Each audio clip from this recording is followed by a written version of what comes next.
Welcome to the Learning Pines YouTube. We hope this video helps. You begin by confirming the laptop port type and grabbing the right adapter. This saves time and avoids repeated reboots. Plug the keyboard cable or insert the wireless dongle into the chosen port. You should feel a light click. Once done, leave the keyboard connected while you power on the laptop or wake it from sleep.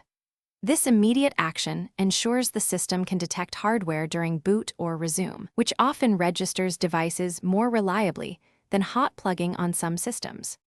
Once the keyboard is physically connected, check the operating system for detection status. You should see a notification or find the device listed in Device Manager or Settings. If the OS auto-installs a driver, wait a moment for completion and test basic keys.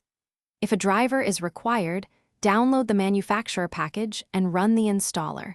Follow prompts and reboot if requested. Make sure to test modifier keys and layout settings so the keyboard behaves exactly as expected for typing and shortcuts.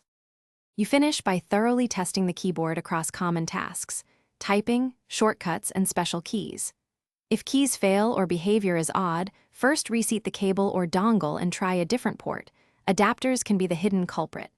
If problems persist, uninstall the device from Device Manager, reboot, and allow the OS to reinstall it.